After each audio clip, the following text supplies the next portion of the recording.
আসসালামু আলাইকুম বন্ধুরা, কেমন আছেন সবাই? আশা করি সবাই খুবই ভালো আছেন। সো আজকে আমি একটা ম্যাচের গেম প্লে করতে চলেছি, সেটা হচ্ছে কেন ভার্সেস আন্ডারটেকার। এবং এই ম্যাচের মধ্যে আমি যেই কেনটা ইউজ করছি সেটা কিন্তু ডাব্লিউডাব্লিউ অফিসিয়াল কেন না, সেটা কিন্তু আমি নিজের হাতে তৈরি করেছি। কেনের একটা খতরনাক দেখে একটা মড তৈরি করেছি। সো এখন আমি ম্যাচটা লাগিয়ে দেবো ওয়ার্ল্ড হেভিওয়েট চ্যাম্পিয়নশিপের জন্য। এবং এই কেনটাকে আপনারা সবাই হয়তো বা চিনে থাকবেন। যখন এই কেন ডিভিউ করছিল তখন আন্ডারটেকার উপরে অ্যাটাক করে ডিভিউ করছিল। বাজিতে লাগানো আছে ডাব্লিউডাব্লিউ ওয়ার্ল্ড হেভিওয়েট চ্যাম্পিয়নশিপ। এবং এই কেনের ডার্ক কালারের স্যুটটা আমার কাছে কিন্তু অনেক ভালো লাগে। এই কেনটা কিন্তু আমার কাছে অনেক ভালো লাগে পার্সোনালি, যার কারণে এই কেনের মডটা আমি প্রথমে তৈরি করছি। সো আপনারা সবাই আমাকে কমেন্টে বলে যাবেন আর কি কেনের মডটা কেমন হয়েছে। বাকি এন্ট্রেন্সটা আমি কেনের দেই নাই, সে মনে ছিল না, বাট মুভ সেট সমস্ত কিছু আমি একদম রেডি রাখছি। আন্ডারটেকার এন্ট্রেন্সটা স্কিপ করে দেখি কেনের এন্ট্রেন্স কোনটা রাখছে। ভালোই তো রাখবে মনে হচ্ছে, কেনের এন্ট্রেন্স রাখবে। দাঁড়ান, এন্ট্রেন্সটা রাখতে দেন। ও ভাই, এটা অন্য কার এন্ট্রেন্স রাখা দিয়েছে। কেনের উপর অনেক ফানি লাগতেছে, কেনের উপর এন্ট্রেন্সটা শ্যুট করতেছে না। So WW world heavyweight championship বাজিতে আছে। সেই ম্যাচের মধ্যে আমি হচ্ছে কেন, পুরানওয়ালা কেন 98 আর কি, ওভারঅল 98। মানে কেনের যে ওভারঅল আছে সেটাও কিন্তু 98, এবং সেও কিন্তু একজন জায়ান্টস। ও ভাই, আমি একটা ভুল করে ফেলেছি। আমি তো কেনের সমস্ত কেনের কি বলে ওটাকে প্লেব্যাক দেয়নি, মানে রেসিডেন্স মুফতি বা লো ব্লো এরকম কিছু দেয়নি। কেনের এরকম মুভ টুপ কিছুই দিইনি। সেই জন্য আমাকে এখন ম্যাচটাকে কুইট করতে হবে। এবং আপনারা টেনশন নিয়ে না, আমি ম্যাচকে কুইট করার সময় এগুলো স্কিপ করে দেবো, আপনাদেরকে দেখাবো না। সো আমি আবার লাগিয়ে দিয়েছি এবং এবার আরিনাটা নিয়েছি রেসলমেনিয়ার আরিনা।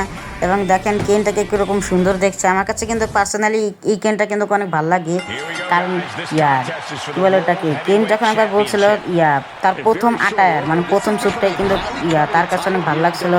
কিন্তু সেই প্রথম শ্যুটটা সে ইউজ করতে পারতো না, কারণ সেই প্রথম শ্যুটের মধ্যে যে চেহারার মধ্যে যে কালা কালা, যখন কেন যখন ফার্স্ট টাইম তার মাস্ক খুলছিল না, তখন আপনারা সবাই হয়তো বা দেখছিলেন আর কি।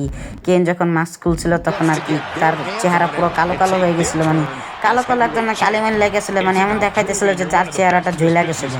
সো ওই সময় ইন্টারনেট ওরকম কিছু ছিল না। সো ওই সময় সবাই বিশ্বাস করে নিয়েছিল আর কি। সো আমিও বিশ্বাস করে নিয়েছিলাম আর কি। এবং আপনাদের মনে হবে আমি এখানে কেন ঢুকলাম। সো আমি আপনাদেরকে বলে দিই, আমি এখানে ক্যামেরা অ্যাঙ্গেল চেঞ্জ করতে পারি। সো এখন আমি থার্ড পার্সন ক্যামেরা অ্যাঙ্গেল করে দিয়েছি। থার্ড পার্সন ক্যামেরা অ্যাঙ্গেল আমার কাছে অনেক ভালো লাগে। এবং কেনের স্যুটটা কিন্তু আমার কাছে অনেক ভালো লাগে, যে কেনের স্যুট। এবং কী বলে ওটাকে, কেন যখন আর কি ডিভিউ করছিল না, যে শন মাইকেল এবং আন্ডারটেকারের ম্যাচের মধ্যে, যে হেল ইন এ সেলের মধ্যে ম্যাচ হয়েছিল, ওই সময় আর কি ডিভিউ করছিল। সো ওই সময়ের মধ্যেই কী বলে ওটাকে, কেনের স্যুটটা আমার কাছে অনেক ভালো লাগছে। এবং কেনের সময় তার ম্যানেজার ছিল পল বিয়ার। মানে অনেক ধরনের কাহিনী ছিল, অ্যাটিটিউড এরা ছিল ডাব্লিউডাব্লিউর মধ্যে। তখন ডাব্লিউডাব্লিউ ছিল না, তখন ছিল ডাব্লিউডাব্লিউএফ। হ্যাঁ, আপনারা সবাই হয়তো জানেন ডাব্লিউডাব্লিউএফ ছিল আর কি। সো এই ম্যাচের মধ্যে আমি কেনকে কন্ট্রোল করতেছি, সে রিভার্স করতে হবে। আমি রিভার্স করতে একটু খুব বেশি প্রো আসছি, যার কারণে আমি এখন ইজিলি রিভার্স করতে চাই। এবং আন্ডারটেকার কাজকে আমি কিছু করতেই দেবো না ভাই। আমি একটা কথা বললাম, যারই ফ্যান থাকে না কেন, আমি যদি ম্যাচের মধ্যে কাউকে নিয়ে যদি খেলি, তো মানে আমি তার মানে এখন আমি তাকেই শুধু নিয়ে খেলবো আর কি, মানে কাউকে আর কি চলতে দেবো না। সো এখন আমি তাকে বোতলগুলো দিয়ে মারবো। বোতল একটা উঠাই, ঠাস ঠাস করে মারবো আজকে। ওকে উঠাইতে পারতেছে না, বোতল দিয়ে মারবো। ভাই আমার মাথায় না একটা মাস্ত একটা আইডিয়া আসছে, আপনারা কি সবাই জানেন? দেখবেন আপনার আইডিয়াটা আপনাদের কাছে কিন্তু অনেক ভালো লাগবে। আমার কাছে কিন্তু কোনো একটা মাস্ত আইডিয়া আছে, আপনারা এখন দেখলে আপনারা পুরো অবাক হয়ে যাবেন। অনেক মাস্ত একটা আইডিয়া, আমি মানে আমার মাথায় এখনই আইডিয়াটা আসছে, প্রথমে এই আইডিয়াটা আসে নাই। কিন্তু আন্ডারটেকার ছোট ভাই। সো দেখেন আমি এখন ফানি একটা জিনিস করতে যাবো, আন্ডারটেকার ভাবতেও পারবেন না। দেখেন আপনারা, ও ভাই একদম একদম পুরো জায়গা মতন গিয়ে লাগছে ভাই, পুরা ফানি। মানে কি করবো এটা রে, কীরকম করলাম আন্ডারটেকারের সাথে। আন্ডারটেকার কখনো এটা বলবে না রেস্ট ইন পিস স্যার। যদি আন্ডারটেকার এখন আমাকে বোতল ছিঁড়ে মারলে এখন আর লাভ আছে? আন্ডারটেকারের সাথে যেটা করার সেটা তো আমি করে দিছি ভাই। এখন আর আন্ডারটেকার রাগ করে কোনো লাভ আছে? এখন আমি তার উপরে টপ রোপ থেকে জাম্প করবো, টপ রোপ থেকে জাম্প। হ্যাঁ, এখন আমার কাছে ফিনিশিং মুভটা আছে, বাট আমি ফিনিশিং মুভটা দিব না। সো এখান থেকে একবার জাম্প করে দেখি সেকেন্ড ড্রপ থেকে। ও ভাই, elbow drop, second drop elbow drop. So এখন আমার কাছে চলে এসেছে সিগনেচার মুভটি। সো এখন আমি সিগনেচার মুভ দেবো। সো আপনাদের কাছে মনে হতে পারে এটা কোন সিগনেচার মুভ, সেটা হচ্ছে top rope close line. So আপনারা হয়তো বা যখন অ্যাটিটিউড এরা ছিল তখন হয়তো বা দেখেছেন কেন সবসময় টপ রোপের উপর থেকে আন্ডারটেকার উপরে ক্লোজ লাইন লাগাতো, আন্ডারটেকার এবং অনেকের উপরেই ক্লোজ লাইন লাগাইতো। আর 2K25 মধ্যে 2K কোম্পানি কিন্তু একটা জিনিস খুবই ভালো করছে, সেটা হচ্ছে জায়েন্ট মিটার দিয়ে দিচ্ছে, যার কারণে জায়েন্টের কারণে মানে আর কি অনেক মজা হয় গেম প্লেটা, মানে গ্র্যাপেল করতে পারে না আর কি জায়েন্টসের কারণে। সেই ম্যাচটা ক্যাসকেট ম্যাচ ছিল, যার কারণে এখন আমাকে ক্যাসকেটটা ওপেন করতে হবে। আপনারা ভাবতে পারেন ভাই আমি কেন এবং আন্ডারটেকারের ম্যাচ করতেছে এবং আন্ডারটেকার ভাই আমি তাকে ক্লোজার মারতে গেছি, আর আন্ডারটেকার দিয়ে আমাকে ডুমস্টোন মেরে দিল ভাই। সমস্যা নেই ভাই, একটা দিয়ে আমার কিচ্ছু হবে না, কিচ্ছু হবে না। আপনারা ভাবতে পারেন মানে আমি কেন এবং আন্ডারটেকারের ম্যাচ লাগাইছি, আর যদি ক্যাসকেট ম্যাচটা যদি না করি তো ভাই কেমন হবে? আন্ডারটেকারের ফেভারিট জায়গা হেলেন আছে, ক্যাসকেট ম্যাচ পরে স্টিল স্কেচ, এই সমস্ত ম্যাচগুলো হচ্ছে আন্ডারটেকারের ফেভারিট ম্যাচ আর কি, আন্ডারটেকারের ভূতের ম্যাচ। কেন এবং আন্ডারটেকারকে মানে কী বলে ওটাকে, তা আবার পুরানো আন্ডারটেকার এবং পুরানো কেন দুজনকে যদি আমি আমলা সামলা করি তো আমি এটা কী বলে ওটাকে, আমি যদি নর্মাল ম্যাচ রাখি ভাই এটা কোনো মজা হবে? সো এই জন্য আমি ক্যাসকেট ম্যাচ রেখেছি, ক্যাসকেট ম্যাচ। সো কর্নারের উপর একটা মারবো, কর্নার যাতে তার হাতটা ড্যামেজ হয়ে যায়। ও ভাই ব্লাড বাইর হয়নি, রেস্ট ইন পিস।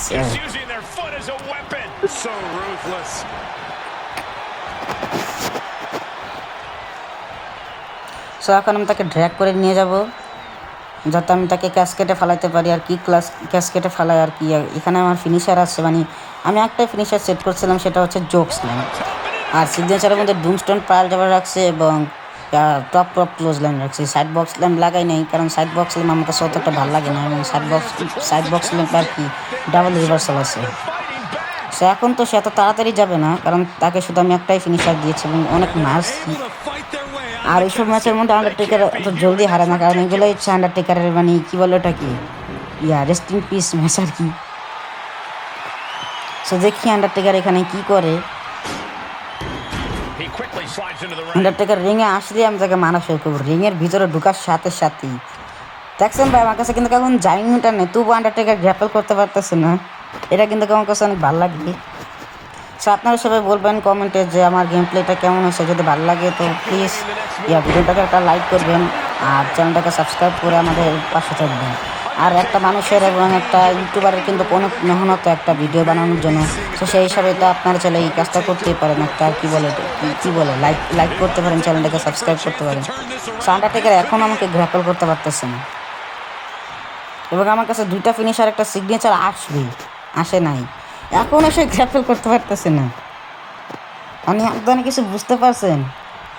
সো এখন আমি আন্ডারটেকারকে স্ট্যান্ড করে দেবো, এবং স্ট্যান্ড করার পর জোক স্ল্যাম্পের পর জোক স্ল্যাম লাগিয়ে যাবো, জোক স্ল্যাম্পের পর জোক স্ল্যাম। আপনারা জাস্ট দেখতেই থাকবেন, আন্ডারটেকার রিভার্স করতেই পারবে না, রিভার্সের বাটন আন্ডারটেকার মনে করেন খারাপ হয়ে গেছে, আন্ডারটেকারকে নিচে যেতে দিব না, ক্যামেরা অ্যাঙ্গেলটা হালকা পাতলা একটু চেঞ্জ করা লাগে, এবং আমি তাকে একটু মারি নিই যাতে তার ড্যামেজটা একটু বাড়ে। দেখেন আন্ডারটেকারের মারতে আমি কী অবস্থা করছি, আন্ডারটেকারের হেলথ নেই, সাথে তার বডি ড্যামেজ, বডি লাল, তারপর হেড লাল, শুধু হ্যান্ড এবং পা দুটোটা লাল হয় নাই, হলুদও হয় নাই। সো এখন আমি টপ ক্লোজ লাইন লাগানোর চেষ্টা করবো, আর নাহলে টপ থেকে নর্মাল একটা জাম্প করবো, ঠিক জাম্পটা ও ভাই পুরা ফুল বডি না আন্ডারটেকারের উপর লাভ দিচ্ছে। যারা জাইন্ট না তারা যদি টপ প্রোপ বা এরকম মানে এলিমিনেশন চেম্বারের মোডের উপর থেকে যদি লাভ দেয় না, তাদের ড্যামেজ বেশি হয়। সো এখন আমি তাকে signature moves of all time সিগনেচারটা লাগিয়ে দিয়েছি। সো আমার একটু ব্রাইটনেসটা বাড়ানোর দরকার ছিল, যার কারণে একটু ব্রাইটনেসটা বাড়িয়ে নিয়েছি। সো জোক স্ল্যাম লাগাবো আরেকটা। এই গেমটা কিন্তু আমার কাছে পার্সোনালি অনেক ভালো লাগে, যার কারণে আমি সর্বপ্রথম এই গেমে আমি মড তৈরি করছি। সো আপনারা আমাকে কমেন্টে বলতে পারেন আমি আর কার মড তৈরি করবো। সো আমি এখন ভাবতেছি 2K25 আর খেলবো না, কারণ কেন খেলবো না আমি বলি, খেলবো না অনেকগুলো কারণ আছে। প্রথম কারণ হচ্ছে যে এটা নতুন মানে আর কি প্রথম অনেকগুলো ম্যাচের গ্লিচ স্ক্যানের কারণে আমার অত একটা প্রবলেম হতেছে, যেমন WWE 2K23 শোকেস মুখে সমস্ত কিছু আমি কমপ্লিট করছি।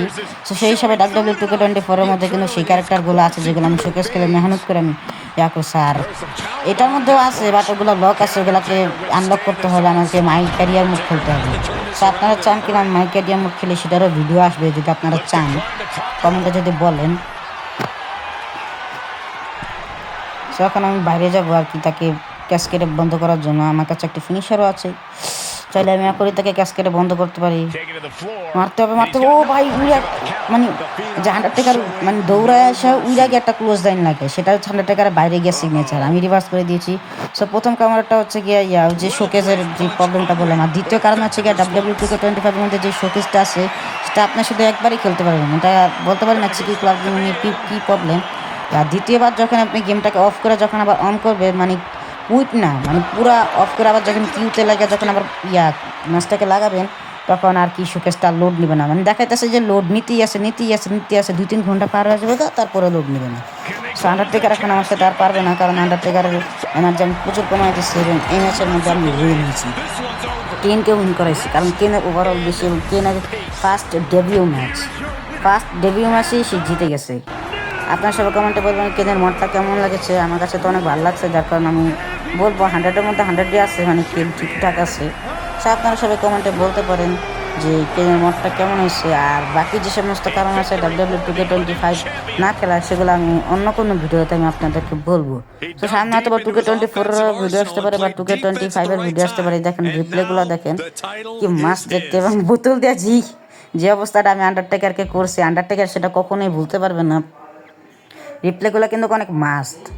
এই যে WWE 2K25-এর মধ্যে যে 2K25 না 2K সমস্ত গেম, মানে 2K20 থেকে নেওয়া শুরু করে 2K25-এর মধ্যে এই সমস্ত গেমে কিন্তু যে ম্যাচ শেষ হওয়ার পর কিন্তু রিপ্লে সিস্টেম তৈরি করছে 2K কোম্পানি। এই জিনিসটা কিন্তু আমার কাছে অনেক ভালো লাগছে। এই দেখেন এখানে আমি ক্লোজ লাইন লাগাইতে গেছি এবং আমাকে ডুমস্টোন পাল্টাবার লাগাই দিছে। সো এখানে আমাকে জোকসলাম লাগাইছিলাম, সেটা full on the replay. So ম্যাচের এরকম এপিক মোমেন্ট এখানে রিপ্লে দেখা, যে সমস্ত রিপ্লে আর কি দেখা খুবই ভালো লাগে আমার কাছে। সো আর কি বলবো, আজকের জন্য গেম প্লেটা এতটুকুই। এবং গেম প্লে শেষ হওয়ার আগে হালকা পাতলা একটু রিপ্লে তো দেখাই যাক। তারপর আমি কি করলাম, রিপ্লেতে আবার জোকসলাম। মানে আপনারা আমাকে কমেন্টে বলে দেন এই ম্যাচের মধ্যে আমি কয়টা জোকসলাম লাগাইছি। সো সেই হিসাবে আমি সবাইকে কাউন্ট করব যে কয়টা জোকসলাম এবং কয়টা সিগনেচার লাগাইছি আর কি। উড়কে মানে দৌড়ায় না আর কি, টপ ক্লোজ লাইন লাগাইছি। দেখেন আন্ডারটেকার এখানে এসে আমার সাথে কী করলো, কী অবস্থাটা করলো, সেটাই আর কি। আন্ডারটেকার এসে আমার সাথে যে এরকম করে সেটা ভাবতে পারি, মানে দৌড়ায় এসে আমি বুঝতেও পারি না, মানে উইরাগাটা ক্লোজ লাইন লাগাই দিল। সো আপনাদের কাছে যদি ভিডিওটা ভালো লাগে তাহলে কি করবেন, আপনারা তো সবাই জানেন, ভিডিওটাকে লাইক করবেন, চ্যানেলটাকে সাবস্ক্রাইব করবেন এবং আমাদের পাশেই থাকবেন। সো আজকের জন্য এতটুকুই। সো সামনে আমি আরও অনেক গেম প্লে করবো, যেমন এই যে দেখেন মাই জিএম মোড, তারপরে my career mode, universe mode, তারপরে মাই ফ্যাকশন তো খেলতে পারবো না, মাই জিএম মোড তো আমি গেম প্লে করবোই। তো সেটা 2K24-এরও হতে পারে, 2K25-এরও হতে পারে, সেটা আমি জানাতে পারি না। তো আজকের জন্য এতটুকু, টাটা, বাই বাই, আল্লাহ হাফিজ।